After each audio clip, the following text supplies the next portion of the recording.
Flavie Brun. Je vais vous présenter en fait l'étude que j'ai faite l'année dernière durant mon stage et qui portait du coup sur la biodiversité dans les bassins d'eau pluviale. Et on a notamment mis en place 2 méthodes et il y avait aussi tout un travail donc, de cartographie par télédétection. Et donc pour structurer un petit peu ma présentation, je vous présenterai ces 2 principaux volets.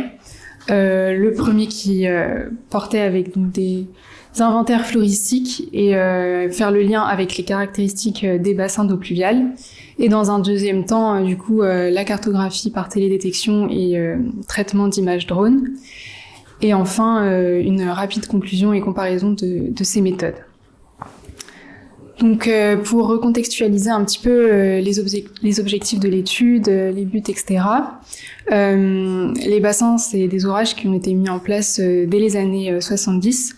Donc, à une époque où on avait une vision principalement hydraulique.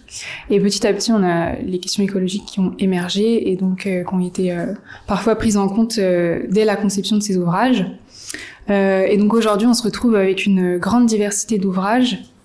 Et on se pose des questions par rapport à la gestion de ces bassins, comment on pourrait les réaménager pour réintégrer ces questions écologiques et les transformer en solutions fondées sur la nature.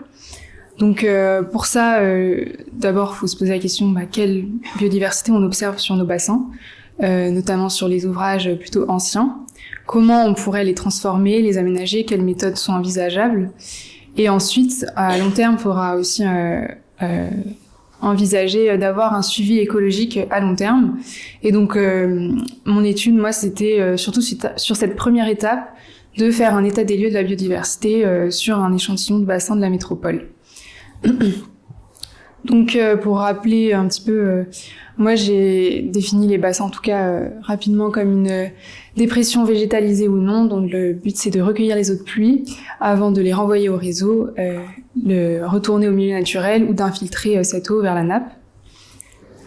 Donc, ici, quelques photos pour rappeler rapidement. Donc, 2 photos de bassins totalement végétalisés. Donc, on voit qu'on a une diversité avec parfois une strate herbacée et arborée. Ici, on a des ouvrages qui sont beaucoup plus, avec des pentes très marquées, par exemple sur la gauche. Et là, on voit qu'ils sont en fonctionnement, donc avec un certain niveau d'eau. Et pour finir, on voit par exemple à gauche qu'on a parfois des bassins qui ont été pensés pour qu'ils soient intégrés dans leur environnement, qui prennent en compte les variables paysagères. Et à droite, voilà, des ouvrages un peu plus vieillissants qui sont pas forcément ouverts au public. Donc, pour commencer, donc le premier volet sur lequel j'ai travaillé, l'objectif au début, c'était donc de sélectionner des bassins sur lesquels on allait travailler, puisque en tout, on compte environ 300 bassins. C'était pas possible de travailler sur tous, donc on s'est basé sur des critères de sélection, et notamment l'appartenance à une trame écologique pour inscrire tout ce travail dans les continuités écologiques. Et aussi, bien sûr, le fait que ce soit en gestion de la métropole et avec une couverture végétale, puisque j'ai travaillé sur les bassins uniquement sur les bassins qui étaient totalement végétalisés. Ensuite, on a cherché à collecter en fait un maximum de données sur les caractéristiques des bassins, voir ce qu'on avait déjà dans les fichiers, etc., ce qu'on pouvait facilement calculer ou récupérer directement sur le terrain. Donc j'ai structuré ces données en 4 thématiques. Les caractéristiques qui étaient relatives à la structure du bassin, d'autres plutôt en lien avec l'environnement, la gestion et enfin la végétation.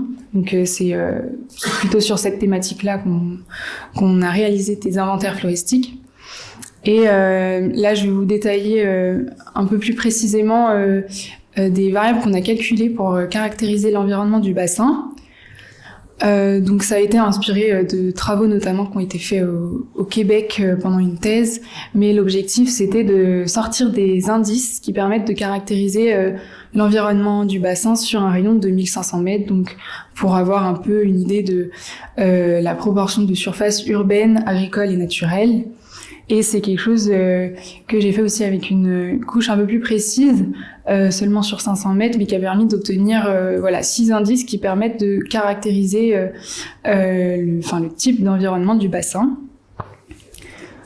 Du coup, on a mené des statistiques sur ces données-là qui ont permis de voir que la diversité des bassins, elle s'explique surtout par le type de milieu qu'on rencontre. Donc, les indices que je viens de vous présenter.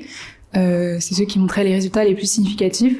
Et donc là, 2 exemples de bassins avec un qui est un environnement très urbain, industriel, et un autre où on voit une proximité un peu plus avec un milieu dit naturel, un boisement. Et il y a aussi la pente qui ressortait beaucoup, parce qu'on a une forte variabilité. On va avoir des bassins qui ont une pente très marquée, et d'autres une pente plus faible. Ensuite, je me suis basée, pareil, sur des travaux qui avaient déjà été menés par le NTPE pour mener des inventaires floristiques. L'objectif, c'était de déterminer en fait à l'avance les grandes communautés, les grands habitats sur les bassins. Donc d'abord par photo-interprétation, puis aussi directement sur le terrain. Et au sein de chacun de ces habitats, mettre en place en fait des quadras de végétation. Donc en principe, on commence à 1 mètre carré et de faire la méthode de l'aire minimale. Donc ça consiste en fait à doubler la surface jusqu'à ce qu'on ne trouve plus de nouvelles espèces. Donc les premiers résultats de ces inventaires, c'est qu'en tout, on a contacté du coup 273 espèces. Et parmi celles-là, il y en a quasiment 200 qui ont été identifiées jusqu'à l'espèce. Donc ça veut dire qu'on a au moins 200 espèces différentes qui ont été observées sur cette sélection de 25 bassins. On a pu aussi sortir des indicateurs comme la richesse spécifique, qui correspond au nombre d'espèces différentes rencontrées sur un bassin, et qui allait du coup du bassin le moins riche à 26 espèces au bassin le plus riche à 82 espèces, et c'était relativement bien réparti. On voit là dans le tableau que c'est bien réparti entre ces deux valeurs, pardon. Et en moyenne, on avait du coup une richesse spécifique par bassin de 45 espèces qui témoignent d'une tout de même d'une diversité présente sur ces bassins. Ensuite, du coup, en étudiant d'un peu plus près les espèces qui ont été rencontrées, on rencontre quand même des espèces très communes. Par exemple, celle qui a été la plus rencontrée, c'est le pâturin commun. Donc sur 21 bassins, quasiment la totalité des bassins qui ont été visités. Ensuite, on a aussi également vu le plantain, qui est pareil, une espèce très commune qu'on va retrouver dans les friches urbaines, etc. Donc ça montre que c'est des milieux qui s'assimilent à des prairies, des parcs urbains, avec des espèces plutôt pionnières qui s'installent facilement. Mais on a également vu que parmi ces 200 espèces, il y en avait une centaine qui ont été observées une seule fois. Donc on peut aussi voir qu'il y a des espèces qui sont, sans être rares, déjà un peu moins communes, et qui étaient réparties dans 23 des 25 bassins sélectionnés. Donc c'était plutôt bien réparti et pas présent sur un seul bassin. Au niveau du statut de ces espèces, on n'en a trouvé aucune sur liste rouge, ni protégée au niveau national, mais on a observé du coup une espèce qui est protégée au niveau régional, qui est du coup l'orchis-bouc. Donc au final, ce qu'on peut en conclure, c'est qu'on a des milieux plutôt communs qui sont quand même capables d'accueillir des espèces un peu moins communes et même parfois protégées. Donc c'est plutôt positif dans le sens où on voit qu'on a une marge de manœuvre pour travailler sur ces milieux-là et qui sont tout à fait capables d'accueillir un plus haut niveau de biodiversité.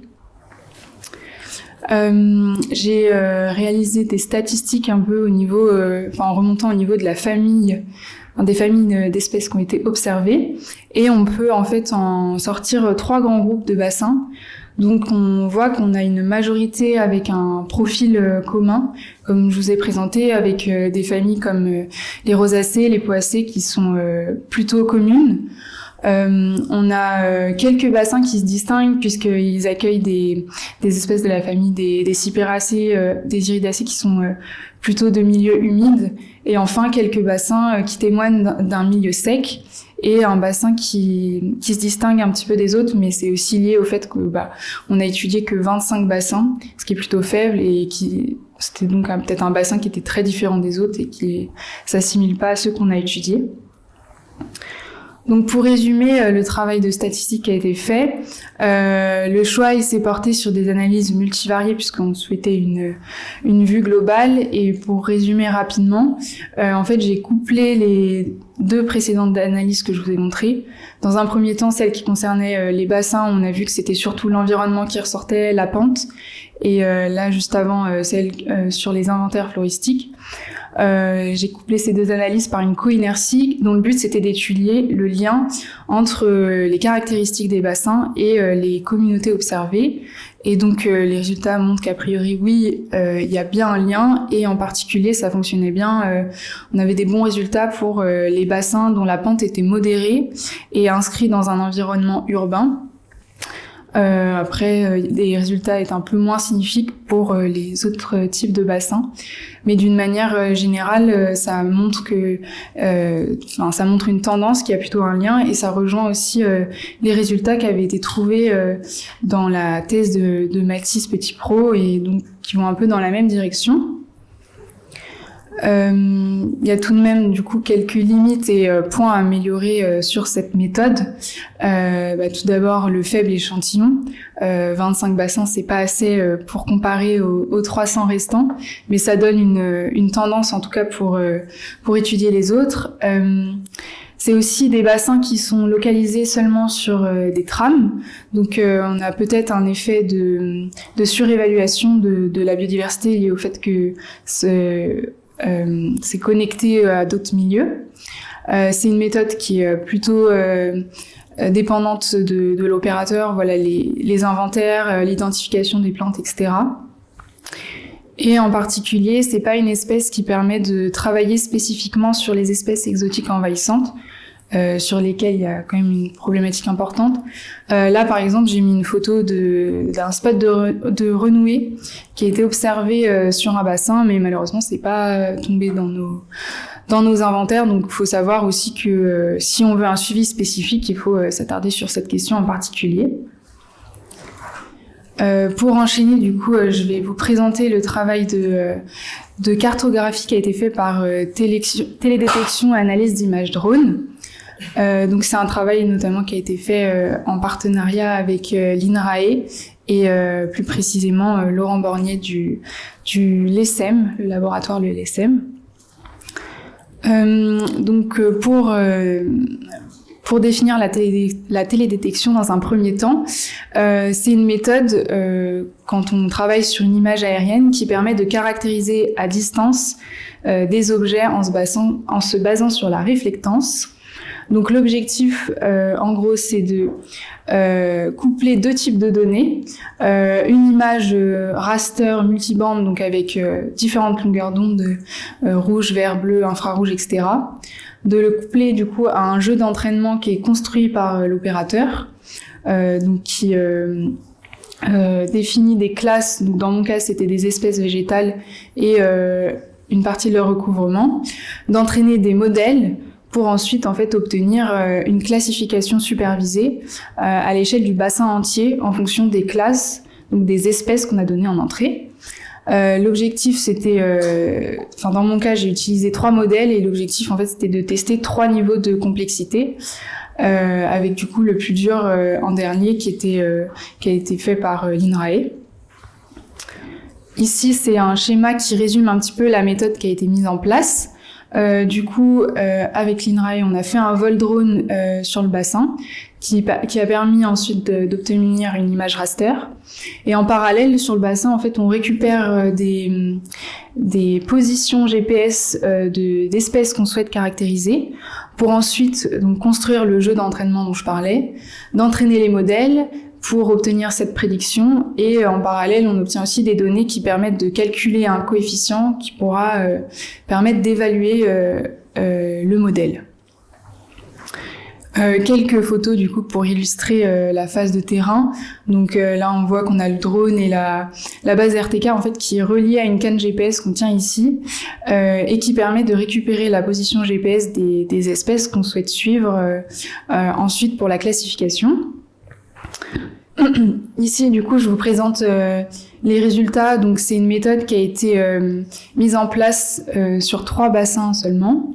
Et donc le premier, le bassin Minerve, à gauche on voit la vue aérienne et à droite la classification qui a été obtenue avec le modèle qui était le plus complexe. On voit finalement qu'on a plutôt une bonne distinction en fait entre le talus et le fond du bassin. Il y a la trame arborée qui est également plutôt bien détectée, mais on voit sinon que la classe majoritaire c'est la classe non identifiée. Donc c'est une classe que j'ai définie quand on ne pouvait pas déterminer d'espèces à tel endroit de l'image. Donc la caractérisation est pas parfaite, mais ça donne déjà des premiers résultats. On voit sur le fond du bassin qu'on a quand même une espèce majoritaire qui était une espèce du genre Rumex qui est très nitrophile et qui était beaucoup retrouvée sur les bassins. Donc c'est plutôt positif de voir qu'elle est plutôt bien détectée.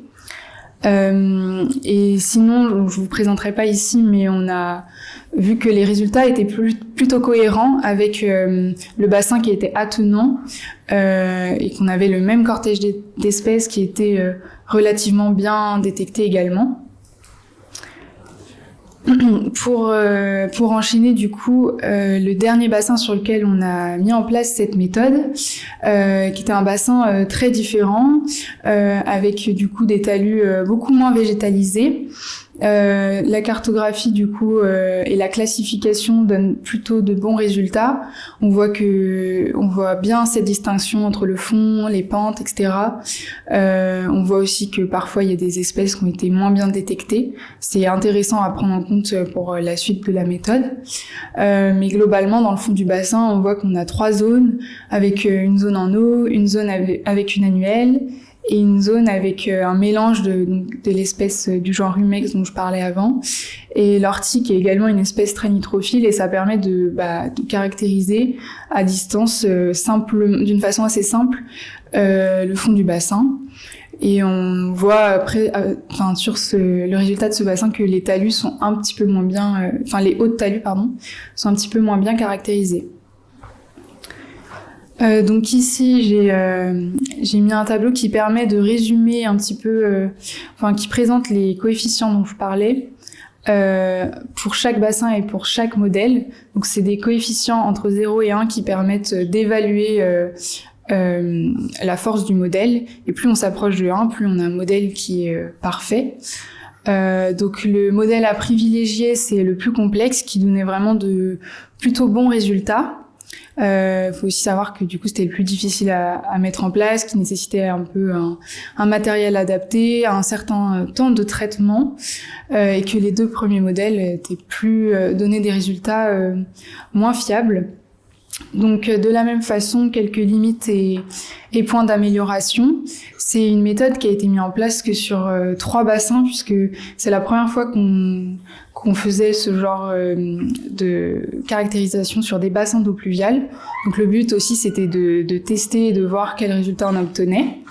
C'est un résultat aussi qui est très dépendant de la date de vol du drone, puisqu'on n'a pas les espèces ne sortent pas toutes au même moment. Ça va dépendre de la date de floraison, etc. Et c'est aussi très relié aux espèces qu'on choisit de suivre. Nous, on y allait un petit peu à l'aveuglette. On a pris ce qu'on pensait qu'allait être le mieux détecté par le modèle, c'est-à-dire des espèces qui se voient bien de point de vue aérien, qui sont en fleurs, etc. Pour la suite, on pourrait imaginer de suivre uniquement les espèces exotiques envahissantes, par exemple, ou des espèces qu'on retrouve beaucoup sur les bassins, dont on veut évaluer l'évolution dans le temps, ou des espèces protégées.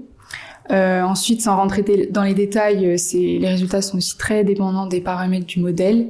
Il faut savoir que ça demande des compétences techniques et que c'est une méthode, pour l'instant, qui était chronophage. Et du coup, pour terminer, une brève comparaison de ces 2 volets. C'est des méthodes qu'on peut pas comparer strictement puisqu'on n'avait pas la même chose. Dans le premier cas, on a obtenu des listes d'espèces, des indicateurs comme la richesse spécifique. On a fait un lien avec les caractéristiques des bassins. Et dans un deuxième temps, la télédétection, elle permet d'obtenir des classifications, mais qui apporte aussi un point de vue visuel et spatial et qui montre le recouvrement et l'abondance des espèces. Au niveau du temps qui a été alloué, la première méthode était celle qui a demandé le plus de temps, mais qui a permis aussi de caractériser 25 bassins, qui a permis aussi de faire des comparaisons, de voir les différences qu'on observait. Après, c'est quand même une méthode qui est très dépendante de l'opérateur, mais qui est facilement reproductible. La méthode des cadras, c'est une méthode qui est connue. Là où la télédétection, c'est assez innovant. Pour l'instant, c'était un peu dur à mettre en place, mais voilà, à l'avenir, c'est une méthode qui permettra un suivi écologique à coût moindre. On voudrait dans l'idéal, utiliser un seul vol drone qui est fait sur tous les bassins en même temps et de caractériser tout d'un coup. Donc ça permettra un suivi dans le temps plus facile et quasiment exhaustif si on peut le faire, en tout cas sur tous les bassins. Donc voilà, pour conclure, cette étude, elle a permis de compléter les études écologiques qui avaient déjà été faites sur les bassins en testant une méthode un peu nouvelle, de montrer qu'il y a un certain niveau de biodiversité et qu'a priori, il y a un lien avec les caractéristiques des bassins.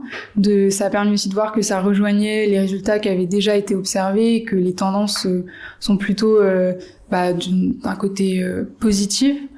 Ça a permis de tester, de comparer deux méthodes et de dégager des pistes d'amélioration pour la suite. Donc j'ai terminé ma présentation et on peut passer aux questions si vous en avez.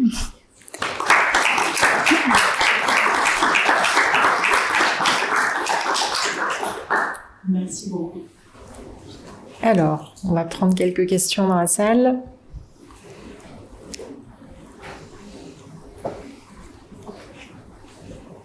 Allez, une petite question.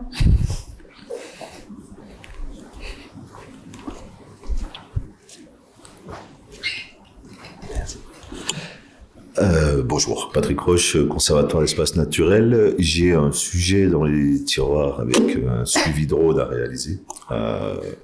Du coup, sa présentation est très intéressante.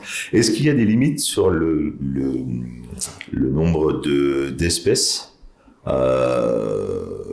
identifiables en termes de quantité, mais aussi en termes de nature? On peut parler d'arbres, on peut parler juste de plantes ou de ce que vous avez pu tester sur ces trois bassins-là. Est-ce qu'on y voit des limites très rapidement?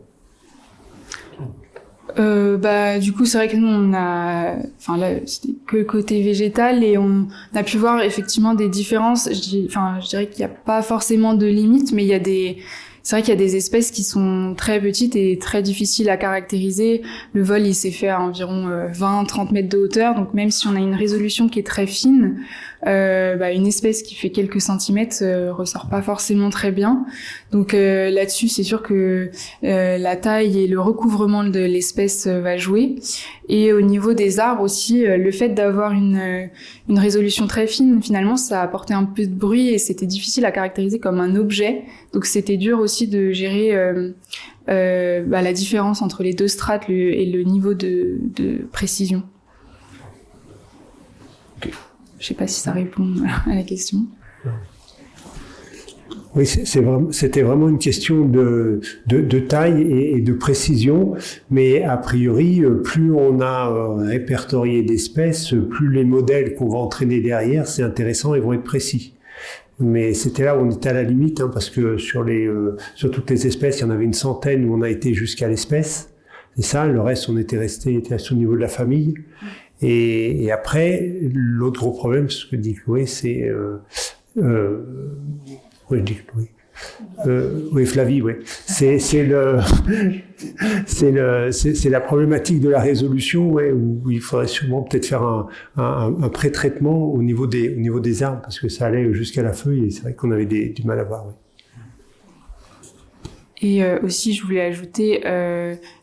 Sinon, l'élément limitant, c'est le temps, parce que les bassins étaient plutôt grands, et donc d'avoir aussi une liste arrêtée d'espèces, ça permet donc de se concentrer et de récupérer précisément les positions GPS.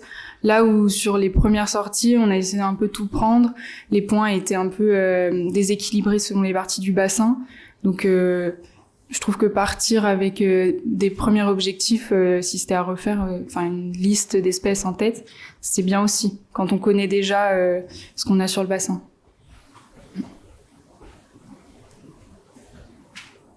Est-ce qu'il y a une autre question dans la salle ? Peut-être que les deux méthodes peuvent du coup être combinées et avoir une première étape d'inventaire floristique sur le terrain et puis lancer ensuite les vols drones. Ce serait ça l'idée ? Oui, c'est sûr que, en tout cas, nous, c'est le lien que j'ai essayé de faire. Les bassins qui ont été cartographiés faisaient partie des inventaires. Après, vu que les deux méthodes sont chronophages, je sais pas si ça peut être fait sur un grand nombre de bassins, mais c'est sûr que c'est intéressant d'avoir les deux aspects.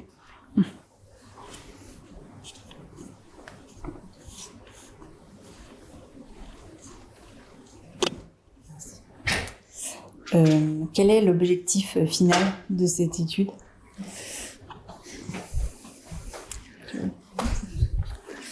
L'objectif final de l'étude, c'est de faire le premier inventaire de la biodive, et c'est après transformer ces bassins, parce qu'on voit qu'on a une biodiversité, mais qui est assez, qui est très liée à friche. Si, ça marche. Non, mais on voit que il y a une certaine biodiversité végétale, mais très liée à des friches urbaines. Et l'idée, c'est de monter en qualité de biodiversité. Donc, de revenir dans ces bassins, peut-être adoucir les pentes, parce qu'on a vu que les bassins qui avaient des pentes très très fortes sont pas forcément très intéressants. Arriver à travailler sur avoir un peu plus d'eau en permanence dans le bassin pour avoir des espèces beaucoup plus importantes. Et après, si on augmente le cortège floristique, ça veut dire que derrière, on va augmenter le cortège faunistique, etc. Et on va vraiment travailler sur la biodiversité. Mais là, le premier truc, c'est j'identifie ce premier niveau, j'identifie la biodiversité, je regarde ce que c'est. Après, c'était ce qui était dit, on transforme les bassins et puis on essaye de suivre ce qui se passe au niveau de la biodiversité. Parce qu'il y a déjà eu des exemples, en particulier de Jean-Philippe Bédel qui a travaillé, qui a fait sur un bassin qui avait été travaillé, sur lequel il y a des plantations horticoles qui ont été faites avec un positionnement de certaines espèces. Ils sont revenus 10 ans après, certaines espèces avaient disparu, d'autres étaient arrivées, celles qu'on avait mis au nord sont passées au sud, etc. 20 ans après, ça a encore bougé, et l'idée, c'est d'arriver à avoir une méthode suffisamment fiable pour faire ça régulièrement, et de se dire qu'on n'est peut-être pas obligé de faire des plantations de très haut niveau au début, simplement mettre quelques espèces pionnières, et puis après laisser faire pour voir comment ça va évoluer. Et est-ce que tu sais si avant la construction de ces bassins, il y avait eu un inventaire avant ? Non, il n'y a jamais eu d'inventaire avant. C'est des bassins qui ont été faits dans les années 70-80. Donc la question de la biodiversité, c'était absolument pas. C'était vraiment travailler sur l'hydraulique pure du bassin.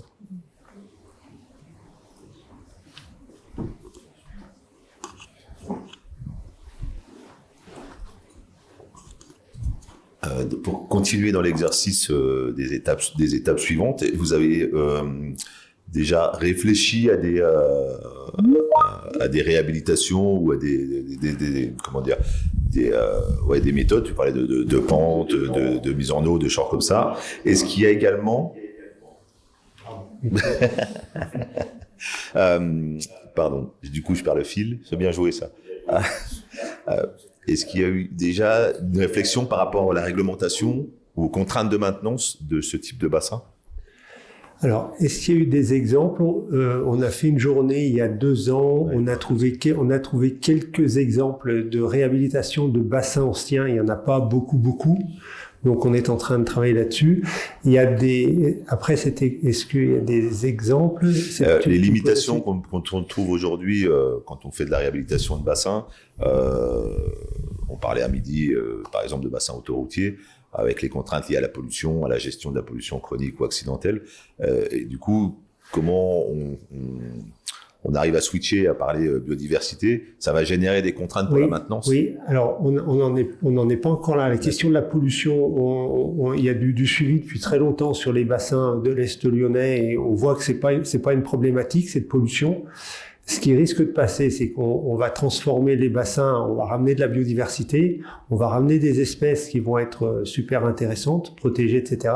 Et derrière, ça va peut-être donner des contraintes d'exploitation sur lesquelles on pourra peut-être pas intervenir, parce que sur certains bassins, on a vu que c'était des choses qui sont très très simples. Donc la gestion, c'est où on fait une fauche à ras, où on enlève les sédiments, etc.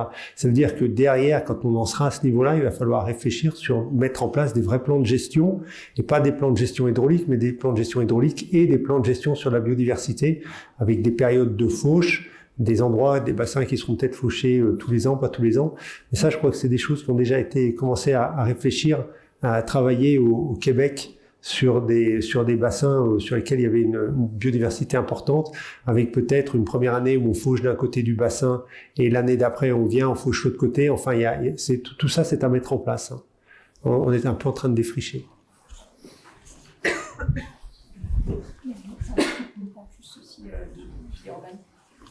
Je te passerai la parole. Merci. Oui, dans la même logique de gestion, ça serait intéressant de prendre en compte tout ce qui est espèces invasives, justement d'identifier, puisque vous êtes sur des friches et des anciens espaces anthropisés, enfin, d'identifier l'invasion des espèces exotiques envahissantes et justement dans les plans de gestion avoir des actions efficaces. Ça, typiquement, la méthode avec le drone, ça permettrait de les cartographier très précisément. Et autant on sait qu'on va chercher de la renouée, un buddleia ou des espèces comme ça, avec la canne, on peut identifier avec la réflectance assez facilement et les suivre et suivre les patchs après, oui. Est-ce que l'exploitation de photos aériennes ne peut pas suffire là, et être simplifiante, parce que le passage drone a un coût, on a quand même beaucoup de ressources aériennes chaque année ou tous les 2 ans. C'est pas suffisant pour tout ce qui est invasif? Aucune idée.